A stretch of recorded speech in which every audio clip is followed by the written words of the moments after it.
नमस्कार, मैं हूं Deepa. Welcome back to Janani Woman and Baby Health Care. आज हम बात करेंगे अनचाहे गर्भ या अनवांटेड प्रेगनेंसी से हम कैसे छुटकारा पा सकते हैं। क्या आप जानते हैं कि हमारे यहाँ यौन शिक्षा का कितना ज्यादा अभाव देखने के लिए मिलता है। यौन स्वास्थ्य और यौन समस्याओं पर लोग बात करने पे भी संकोच महसूस करते हैं और यही कारण है कि हमारे यहाँ महिलाओं को ना सेक्स एजुकेशन दी जाती है, ना सेक्स से होने वाले इन्फेक्शन बीमारियों के बारे में ठीक से पता होता है, ना ही अनवांटेड प्रेगनेंसी मतलब गर्भ निरोधक के बारे में पूरी जानकारी होती है।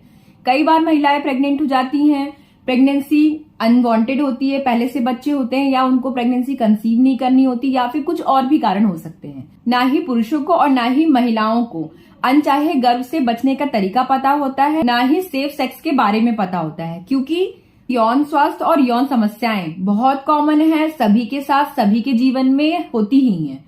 लेकिन हमें इससे बचने का क्या तरीका है, इसके बारे में पूरी एजुकेशन या जानकारी हमें उपलब्ध ही नहीं है। ना ही हम इस बारे में किसी से बात कर सकते हैं खुलकर और ना ही इसके बारे में जानकारी ले सकते हैं। आज मैं आपको बताऊंगी कि ऐसे बहुत सारे उपाय हैं जिससे आप अनवांटेड प्रेगनेंसी से बच सकते हैं, इसे अवॉइड कर सकते हैं। बस थोड़ी सी समझदारी की जरूरत होती है। ये बहुत आसान होता है और बहुत सरल तरीके से आप इससे बच सकते हैं। और उतने ही सरल शब्दों और सरल तरीके से आज मैं आपको इस वीडियो में बताने वाली हूँ कि कैसे आप अनवांटेड प्रेगनेंसी मतलब अनचाहे गर्भ से छुटकारा पा सकती हैं। बहुत सारे वीडियोस और मटेरियल अवेलेबल है इंटरनेट और यूट्यूब पर, लेकिन फिर भी लोगों को ये समझ में नहीं आ पाता कि हम इसे कैसे उपयोग करें या ये हमें मार्केट में कैसे अवेलेबल मिलेगा। आज मेरा ये वीडियो बनाने का पर्पस ही ये है कि आपको सारी सुविधाएं इजीली अवेलेबल हो। मैं बस उन बातों को बताऊंगी जो आपको आसानी से अवेलेबल हो और सस्ती हो, जो आपके पहुंच में हो। देखिए, प्रेगनेंसी को रोकने के बहुत सारे तरीके होते हैं, बहुत सारे तरीके मार्केट में अवेलेबल है, बहुत सारे तरीके हॉस्पिटल्स में जो सरकार हमें प्रोवाइड कराती है, लेकिन हमें कई बार उनके बारे में पता नहीं होता है क्योंकि हमें पूरी तरह से एजुकेट नहीं किया जाता है और ना ही हम उसको अपना सकते हैं, क्योंकि हमें तो लोगों से बात करने में भी शर्म आती है। इस बारे में करते सब हैं लेकिन शर्म सबको आती है। तो आज मेरा यही उद्देश्य है कि आपको उस बारे में एजुकेट करना है जिससे आप पूरी तरह से स्वस्थ हो सकें और अनचाही प्रेगनेंसी से स्पेशली छुटकारा पा सकें। तो देखिए, गर्भ निरोधक के बहुत सारे ऐसे तरीके हैं, बहुत सारे सुरक्षित तरीके हैं जिनका आप उपयोग कर सकते हैं। मैं सिर्फ उन तरीकों के बारे में बताऊंगी जो इजीली मार्केट में अवेलेबल है, क्योंकि तरीके तो बहुत सारे हैं लेकिन वो मार्केट में अवेलेबल नहीं है या आपको इजीली सोर्सेज के थ्रू नहीं मिलते हैं। मैं आपको ऐसी चीजें बताऊंगी जो इजीली अवेलेबल हो, आपकी पहुंच में हो, सस्ते हो। तो चलिए शुरू करते हैं। तो सबसे पहला गर्भ निरोधक का तरीका है बर्थ कंट्रोल पैचेस मतलब गर्भ निरोधक पैचेस। ट्रांसडर्मल गर्भ निरोधक पैच एक सस्ती, सरल और इजीली अवेलेबल होने वाली जन्म नियंत्रण की विधि है जो आप अपनी स्किन में कहीं पर भी लगवा सकती हैं। पेट में, पीठ में, कमर में, हाथ में, कहीं पर भी इसको अपनी स्किन में इम्प्लांट करवा सकती हैं और ये बहुत ही आसानी से अवेलेबल होती है। इन पैच में एस्ट्रोजन और प्रोजेस्टेरोन नाम के हार्मोन होते हैं जो स्वाभाविक रूप से आपके शरीर में पाए जाने वाले हार्मोन के समान ही होते हैं। आप अपने शरीर के किसी भी हिस्से में पैच लगवा सकते हैं अपनी स्किन में और ये अपने आप अवशोषित हो जाते हैं। पैच अंडाशय से अंडे को निकलने से रोकता है, मतलब ओव्यूलेशन नहीं होने देता है। कोई ओव्यूलेशन ना होने का अर्थ है शुक्राणु से निषेचन ना हो पाना और इस प्रकार गर्भावस्था भी नहीं हो पाएगी। ये गर्भधारण को रोकने के लिए 99% प्रभावी होता है। इसका जो ड्यूरेशन होता है वो 3 सप्ताह के लिए हर हफ्ते एक नया पैच लगवाइए और यह गर्भधारण को रोकने वाला हार्मोन प्रोड्यूस करता है। बर्थ कंट्रोल पैचेस के बहुत सारे फायदे भी हैं, जैसे ये हार्मोनल है तो ये मुहासों को कम करता है, इससे हड्डियां पतली होती हैं। ये स्तनों और अंडाशय के अल्सर को कम करने में हेल्प करता है। प्री मेंस्ट्रुअल सिंड्रोम और एनीमिया की कमी को दूर करता है। इसके बाद गर्भधारण से बचने का दूसरा प्रचलित तरीका है जो बहुत सारे लोगों को आसान भी लगता है, गर्भ निरोधक पिल्स मतलब बर्थ कंट्रोल पिल्स या फिर गर्भ निरोधक गोलियां जो मार्केट में इजीली अवेलेबल हैं। गर्भ निरोधक गोलियां मार्केट में कई अलग अलग नामों से उपलब्ध हैं। यदि आप इन गोलियों को समय पे लेती हैं तो ये गोलियां बहुत ही सुरक्षित हैं, सस्ती हैं और बहुत ज्यादा प्रभावशाली होती हैं। गर्भधारण रोकने के अलावा इन गोलियों के दूसरे स्वास्थ्य लाभ भी हैं, जैसे ये मासिक धर्म के समय होने वाली ऐंठन को कम करने में मदद करती है। कई महिलाओं को इरेगुलर ब्लीडिंग मतलब अनियमित माहवारी की समस्या होती है तो ये उसको रेगुलर करने में हेल्प करती है। इसके अलावा ये मुहासों को कम करती है और इसके बहुत सारे बेनिफिट हैं।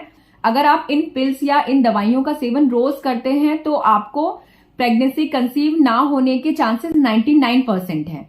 देखिए, पूरी तरह से तो कोई भी चीज अपने आप में पूर्ण नहीं होती है, लेकिन 99% चांसेस हैं कि आपको प्रेगनेंसी कंसीव नहीं होगी।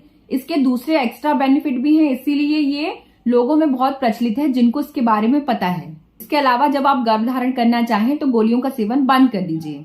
जैसे ही आप गोलियों का सेवन बंद कर देते हैं, आपको प्रेगनेंसी कंसीव हो जाती है। इसके अलावा गर्भ न ठहरने का तीसरा तरीका है बर्थ कंट्रोल शॉट्स, मतलब गर्भ निरोधक शॉट्स। मतलब ये एक तरह का डिपो-प्रोवेरा इंजेक्शन होता है जिसको आपको हर 3 महीने में लगवाना पड़ता है। ये हर सरकारी संस्थानों में इजीली अवेलेबल है। अगर आप इसको समय से लेती हैं तो आपको प्रेगनेंसी के चांसेस 99% नहीं रहते हैं। ये एक तरह की सुरक्षित, सुविधाजनक और जन्म कंट्रोल विधि है जो बहुत आसानी से अवेलेबल है और लोगों को आसान भी लगती है। इसको बस आपको हर 3 महीने में कंटिन्यू लगाना होता है। जब भी आपकी डेट होती है, डॉक्टर्स बस आपका यूपीटी जांच करवाते हैं कहीं आप प्रेग्नेंट तो नहीं है। इसके बाद आप इसको लगवा के सुरक्षित रहती हैं, प्रेगनेंसी कंसीव करने के लिए निश्चिंत रहती हैं। ये एक तरह का प्रोजेस्टेरॉन हार्मोन होता है जो प्रोजेस्टेरिन ओव्यूलेशन को रोकता है। जब ट्यूब में कोई अंडा ही नहीं होगा तो गर्भधारण भी नहीं होगा, मतलब ये पूरी तरह से सेफ है। इसके बाद चौथा सबसे प्रचलित गर्भधारण से बचने का तरीका है वासेक्टॉमी। ये एक तरह की पुरुष नसबंदी होती है। इसमें एक तरह से सर्जरी होती है। इसमें एक तरह से स्थिर रूप से गर्भधारण नहीं होता, इसलिए सबसे ज्यादा प्रचलित और पसंद की जाने वाली विधि है और ये बहुत ही आसान होती है। आप उसी दिन घर भी जा सकते हैं। पुरुष नसबंदी 2 तरीके से होती है, एक चीरा वाली विधि और एक नो स्कैल्पेल मतलब विदाउट चीरा वाली विधि होती है। इसको आप डिसाइड करेंगे कि आपको कौन सी पसंद आती है। आप चीरा वाली विधि से भी पुरुष नसबंदी करवा सकते हो, बिना चीरा वाली विधि से भी पुरुष नसबंदी करवा सकते हैं। ये दोनों ही बहुत इफेक्टिव होती है और आप टेंशन फ्री रहते हैं प्रेगनेंसी को लेकर। इसके बाद गर्भधारण ना होने की 5वीं विधि है फीमेल स्टरलाइजेशन, ट्यूबल लाइगेशन, जिसे हम महिला नसबंदी या फिर दोनों फैलोपियन ट्यूब को 2 स्थानों से बांधना भी कहा जा सकता है। ये बहुत आसान सर्जरी होती है। ये एक सुरक्षित और प्रभावी सर्जरी है जो स्थायी रूप से गर्भधारण को रोकती है। ये एक ऐसी सर्जिकल प्रोसीजर है जो आपके फैलोपियन ट्यूब को स्थायी रूप से बंद कर देती है या फिर अवरुद्ध कर देती है। इसमें दोनों फैलोपियन ट्यूब को बांध दिया जाता है जिससे शुक्राणु अंडे तक नहीं पहुंच पाते और गर्भधारण नहीं हो पाता है। ट्यूबल लाइगेशन गर्भावस्था को रोकने का बहुत आसान और बहुत अच्छा तरीका है और यह 99% प्रभावी भी होता है। महिला नसबंदी, फीमेल स्टरलाइजेशन या फिर कहें तो ट्यूबल लाइगेशन, इस विधि के बहुत सारे बेनिफिट हैं। ये बहुत ज्यादा इफेक्टिव होती है, इजीली सरकारी संस्थानों में अवेलेबल होती है। इसमें आपके बॉडी में कोई भी हार्मोनल परिवर्तन नहीं होता। इसमें आपकी सेक्सुअल लाइफ पहले से और बेहतर हो सकती है। इसमें आपको किसी भी प्रोटेक्शन का इस्तेमाल करने की जरूरत नहीं होती, मतलब आप टेंशन फ्री होके अपना सेक्सुअल या फिर यौन संबंध को एंजॉय कर सकते हैं। लेकिन याद रहे, ये यौन संचालित रोगों से आपका बचाव नहीं करती है। मतलब आपको जो सेक्सुअल बीमारियां होती हैं, सेक्सुअल इन्फेक्शन होती है, उससे आपको ये प्रोटेक्ट नहीं करती है। उससे प्रोटेक्ट करने के लिए सिर्फ और सिर्फ कॉन्डम है जो आपको सेक्सुअल एक्टिविटी से होने वाले इन्फेक्शन से बचाते हैं। इसके बाद गर्भधारण को रोकने का 6वां सबसे प्रभावी तरीका है इंट्रा यूट्राइन डिवाइस, जिसको हम शॉर्ट फॉर्म में आईयूडी भी कहते हैं। ये एक तरह का डिवाइस होता है जिसको हम गर्भधारण को रोकने के लिए गर्भाशय में डालते हैं। ये 2 तरह की होती है, एक कॉपर आईयूडी और एक होती है हार्मोनल आईयूडी। कॉपर आईयूडी 5 से 10 सालों के लिए लगाते हैं और आईयूडी जो हार्मोनल आईयूडी जो होती है वो हम 5 वर्षों के लिए लगाते हैं। आईयूडी वास्तव में बहुत ज्यादा प्रभावी होती है, ये बहुत ज्यादा सुरक्षित होती है। इसके अलावा आप जब भी गर्भधारण करना चाहती हैं, आप आईयूडी निकलवा दीजिए, आपको डबल से गर्भधारण हो जाएगा। और इसके अलावा ये पीरियड्स को रेगुलर करने में आपकी मदद करती है। कॉपर आईयूडी में हॉर्मोन्स नहीं होते, ये आपातकालीन गर्भ निरोधक के रूप में भी उपयोग किया जाता है। बस कॉपर टी का साइड इफेक्ट ये है कि ये आपको यौन संचारित रोगों से सुरक्षित नहीं करता। सुरक्षा के लिए आपको प्रोटेक्शन का इस्तेमाल करना पड़ेगा। इसके बाद अनचाही प्रेगनेंसी मतलब गर्भधारण से बचने का बहुत प्रचलित तरीका है कंडोम का इस्तेमाल करना। कंडोम बहुत ज्यादा प्रचलित है, इसके बहुत सारे ऐड चलते हैं टीवी में, सरकारी संस्थानों में फ्री में अवेलेबल हैं। इतने आसानी से सरकार देती है, जैसे हॉस्पिटल में कहीं भी बॉक्स लगा देती है। कई लोगों को शर्म आती है कंडोम के बारे में बात करने के लिए या फिर डॉक्टर्स या सिस्टर से मांगने में, तो वो लोग जाके उस बॉक्स से इजीली बिना किसी की परमिशन से पूछे बिना ही उसको निकाल सकते हैं। इसके कोई भी डिसएडवांटेज मतलब कोई भी दुष्प्रभाव नहीं है। कॉन्डम का इस्तेमाल करना बहुत आसान है। इसके अलावा कॉन्डोम के बारे में सभी को पता है, लेकिन फिर भी क्योंकि मैं ये वीडियो बना रही हूँ, फिर भी मैं आपको थोड़ा बहुत एक्सप्लेन कर देती हूँ। ये एक पतला लचीला पाउच जैसा स्ट्रक्चर होता है जिसको पुरुष अपने पेनिस पर मतलब प्राइवेट पार्ट पर सेक्स के दौरान पहनते हैं। इसमें दो चीजों से बहुत अच्छे से प्रोटेक्शन हो सकती है। एक तो अनचाही प्रेगनेंसी से कॉन्डोम पूरी तरह से सुरक्षित करता है। इसके अलावा यौन संचारित रोगों से भी कॉन्डोम पूरी तरह से सुरक्षित करता है। ये एक ऐसा मात्र साधन है जिससे जितने भी यौन संचारित रोग होते हैं उससे बचा जा सकता है। इसके अलावा महिला कॉन्डोम भी मार्केट में इजीली अवेलेबल है जिसको योनि द्वारा अंदर लगाया जाता है और इजीली उपयोग किया जा सकता है। इसके अलावा गर्भधारण ना करने का 8वां तरीका है विड्रॉल मेथड। ये भी आपने सुना होगा, ये भी बहुत प्रचलित है, लेकिन ये सेफ नहीं है। क्योंकि विड्रॉल मेथड का मतलब क्या होता है, जब यौन एक्टिविटी मतलब सेक्सुअल रिलेशनशिप हम अपने पार्टनर के साथ बना रहे होते हैं, इजैकुलेशन के तुरंत पहले ही अपने प्राइवेट पार्ट को पुरुष बाहर निकाल के इजैकुलेशन बाहर कर देता है। मतलब सीमेन अगर अंदर नहीं जाएगा तो गर्भधारण नहीं होगा। लेकिन ये इफेक्टिव नहीं है क्योंकि कई बार अपने प्राइवेट पार्ट को निकालते समय पुरुष का जो सीमेन होता है वो अंदर छूट जाता है, इसीलिए बिल्कुल भी सेफ नहीं है। विड्रॉल विधि मतलब विड्रॉल मेथड का इस्तेमाल करना थोड़ा मुश्किल होता है, इसलिए इस विधि को उपयोग करने वाली हर 100 में से 22 महिलाएं हर वर्ष प्रेग्नेंट होती हैं। इसीलिए मेरी एडवाइस है कि आप विड्रॉल मेथड का इस्तेमाल इमरजेंसी के लिए रहने दें। जब आपके पास कॉन्डम ना हो, कोई अदर आपके पास साधन ना हो गर्भधारण को रोकने के लिए, तब आप विड्रॉल मेथड का यूज कर सकती हैं। इसके अलावा गर्भधारण से बचने का अगला तरीका है फर्टिलिटी अवेयरनेस। प्रजनन जागरूकता के तरीके मासिक धर्म के आने का अनुमान लगाने में सहायता करते हैं, जिससे आपको पता चल जाता है कि अंडाशय से अंडा कब रिलीज होगा, यानी ओव्यूलेशन कब होगा। ओव्यूलेशन के आसपास का दिन प्रजनन का समय होता है, जब आपके गर्भवती होने की संभावनाएं अधिक होती हैं। ओव्यूलेशन के बाद अंडा 1 दिन तक जीवित रहता है और शुक्राणु सेक्स के बाद करीबन 6 दिनों तक जीवित रहते हैं। तो मूल रूप से मासिक चक्र के दौरान प्रजनन क्षमता लगभग 6 दिनों तक अधिक होती है। लगभग 5 दिन ओव्यूलेशन से पहले उस दिन जिस दिन ओव्यूलेशन होता है, आप ओव्यूलेशन के भी 1 या 2 दिन बाद गर्भवती हो सकती हैं, लेकिन ऐसा होने की कम संभावना होती है। लेकिन ये विधि भी ज्यादा प्रभावशाली नहीं है। इस विधि का उपयोग करने वाले 100 में से 25% महिलाएं हर वर्ष प्रेग्नेंट होती हैं।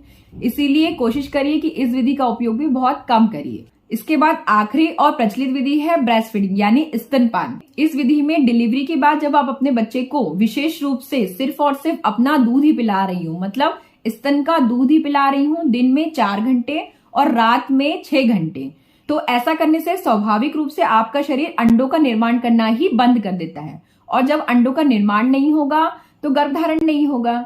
लेकिन ये विधि भी ज्यादा इफेक्टिव नहीं है, क्योंकि बहुत सारे ऐसे केसेस देखने आ रहे हैं कि जो महिला ब्रेस्ट फीडिंग करवा रही हैं वो भी प्रेग्नेंट हो जाती हैं। आपने सुना होगा कि एक बेबी हुआ और 1 साल के अंतर में दूसरा बेबी आ गया और हमें पता नहीं पड़ा। मतलब जो गलती हो गई वाला शब्द यहाँ यूज होता है।